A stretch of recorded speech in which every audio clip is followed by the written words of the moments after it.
खालिद साहब, पार्टी के राष्ट्रीय उपाध्यक्ष AK वाजपेयी साहब, और साथ ही में हमारे बिहार प्रदेश के प्रदेश अध्यक्ष राजू तिवारी जी। हम लोगों ने माननीय लोकसभा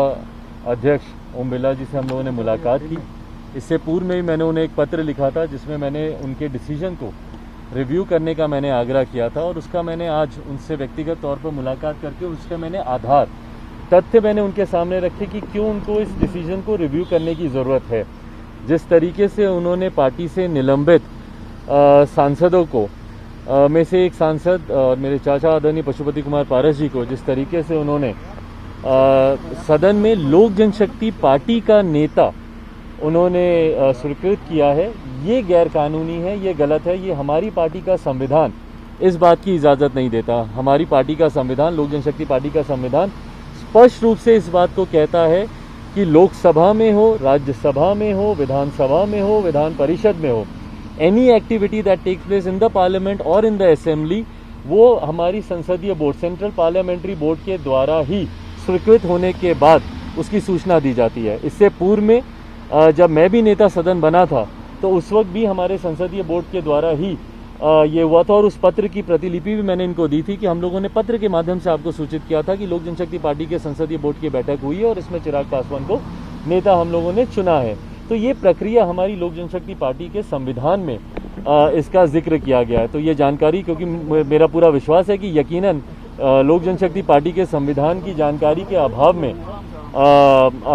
माननीय अध्यक्ष द्वारा ये निर्णय लिया गया, तो उसकी जानकारी मैंने उनको दी है और उनसे मैंने आग्रह किया है कि उसको वो रिव्यू करें, और जो निलंबित सांसद हैं उनको एक अलग गुट की मान्यता उनको वो ज़रूर दे सकते हैं, बट उनको लोक जनशक्ति पार्टी का उनको नेता चुनना, ये लोक जनशक्ति पार्टी का संविधान इस बात की इजाज़त नहीं देता। मुझे खुशी है कि पूरे विस्तार से एक एक बातों को माननीय अध्यक्ष जी ने गंभीरतापूर्वक सुना। उनके मन में जितने सवाल थे उसको भी उन्होंने समक्ष रखा, और उसके भी हम लोगों ने जवाब दिए, उनके समक्ष रखा, और उन्होंने पूर्ण आश्वासन दिया है पूरी तरीके से कि इस तमाम जानकारी जो आज उनके समक्ष रखी गई है इसके आधार पर वो इसको पुनः इसको देखेंगे, दोबारा इस पर विचार करेंगे, और जो सही डिसीजन होगा वो डिसीजन लेंगे। और मेरी पूरी उम्मीद है, मेरा पूरा विश्वास है अध्यक्ष जी पर कि जो न्याय संगत होगा, जो सही होगा, अध्यक्ष जी उसी का साथ देंगे। कोई भी संगठन और ख़ास तौर पर कोई भी राजनीतिक दल वो अपने संगठन से चलता है। National executive, central parliamentary board, हमारे प्रदेश अध्यक्ष, हमारे जिला अध्यक्ष, हमारी कार्यकारिणी के सदस्य, उससे चलता है, ना कि सांसद और विधायकों से। कई राजनीतिक दलों में सांसद विधायक आते जाते हैं, हर 5 साल के बाद उनकी संख्या बढ़ती कम होती है, पर जो संगठन के लोग होते हैं वही पार्टी को चलाने में, आगे बढ़ाने में उनकी अहम भूमिका होती है। और इसीलिए कल मैंने राष्ट्रीय कार्यकारिणी की बैठक भी बुलाई है, जिसमें तमाम हमारे मौजूदा जितने भी हमारे स्टेट प्रेसिडेंट्स हैं, जितने भी हमारे यूटी के अध्यक्ष हैं, जितने भी हमारे वाइस प्रेसिडेंट्स हैं, विभिन्न फ्रंटल ऑर्गेनाइजेशंस के जितने हमारे अध्यक्ष हैं, जितने हमारे जनरल सेक्रेटरीज़ हैं, जितने हमारे सेक्रेटरीज़ हैं, तमाम लोग उसमें मौजूद होंगे। और जो हमारी कार्यकारिणी है उसमें 90% लोग कल उस बैठक में मौजूद होंगे। फिजिकली अधिकांश लोग मौजूद होंगे, और कुछ लोग जहाँ पे लॉकडाउन लगा हुआ है उनके लिए संभव नहीं है आना, वो लोग जूम के माध्यम से जुड़ेंगे। तो कल उस बैठक में भी तमाम इस तरीके के प्रस्तावों को और ये पूरे घटना चक्र को राष्ट्रीय कार्यकारिणी के समक्ष भी हम लोग रखेंगे, और उससे पूर्व में ये जानकारी मेरा लोकसभा अध्यक्ष जी को देना ज़रूरी था, ताकि आने वाले समय में वो सही निर्णय लें। जैसा मैंने कहा कि पूरी तरीके से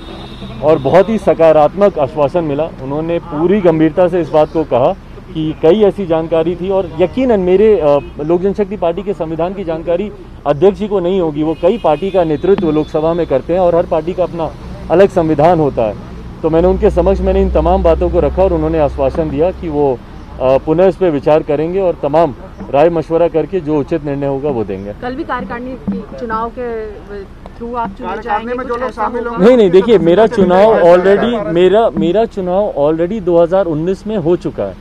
और लोक जनशक्ति पार्टी का संविधान ये कहता है कि जो राष्ट्रीय अध्यक्ष एक बार चुना जाता है उसका कार्यकाल 5 साल तक रहता है, अनटिल अनलेस इस बीच में या तो उनकी कोई दुखद मृत्यु ना हो जाए या फिर वो इस्तीफा ना दे दें। तो मेरा कार्य, मैं 5 नवंबर 2019 को मेरा चुनाव हुआ था, और 9 नवंबर 2019 को हम लोगों ने इलेक्शन कमीशन में भी हम लोगों ने इसको नोटिफाई किया था, इसकी सूचना हम लोगों ने इलेक्शन कमीशन में भी दे दी थी। तो राष्ट्रीय अध्यक्ष के तौर पर जो मेरी भूमिका है वो 2024